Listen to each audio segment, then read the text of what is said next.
మరి బసంతోడు ఎందుకు కూర్చోవాలా మరి చెప్పాను.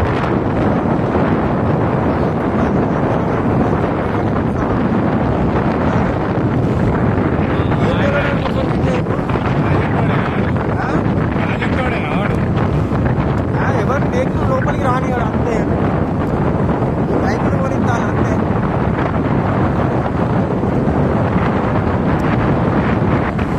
వాళ్ళకు పెద్ద వెహికల్ వేడిగా ఎంత పెద్ద గేట్లు అబ్బా, ఎంత పెద్ద గేట్లు ఇది.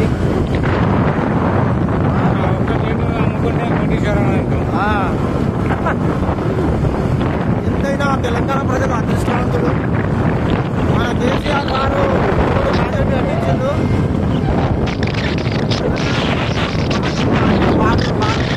3 సంవత్సరాల తర్వాత బాగా కుదవలేదు కదా, అసలు ఎక్కడైనా కుదవ వచ్చిందా? ప్రాజెక్ట్ ఒకటే, బ్యారేజీలు 3. ప్రాజెక్ట్ ఒకటే, బ్యారేజీలు 3. నాకు తెలిసి వేరేవి కూడా ఉన్నాయి. నంది మేడారం ఏదో అంటే ఎంత మంచిగా వస్తాను.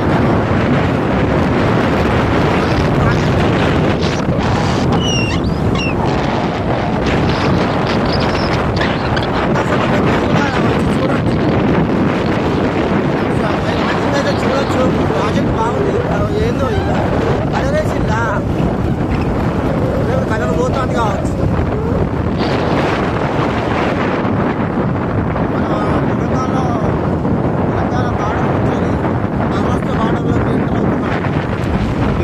గేట్లు పెట్టిండ్రు.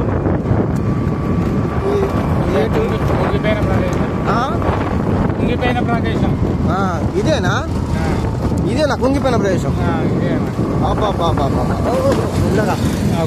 ఇది కుంగిపోయిన ప్రదేశం. కొంచెం చూసుకొని రండి. ఈ మధ్యలో ఉన్న ఆ గేట్ ఈ గేట్ మధ్యలో ఉన్న ప్రదేశం కుంగిన ప్రదేశం. కానీ వాటర్ లేకపోవడం కొంచెం సేఫ్ కదా. వాటర్ లేవు ఈ ప్లేస్లో. ముందడి భాగంలో ఉన్నాయి వాటరు.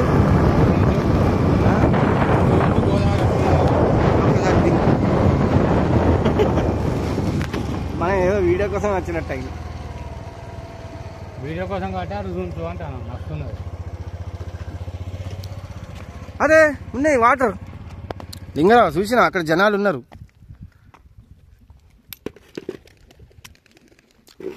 ఎంతైనా గోదావరి అవుతుంది.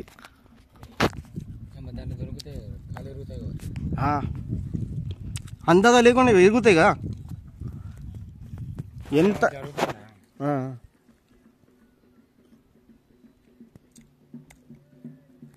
అది ఎట్లా పోయిలు కావచ్చు మరి.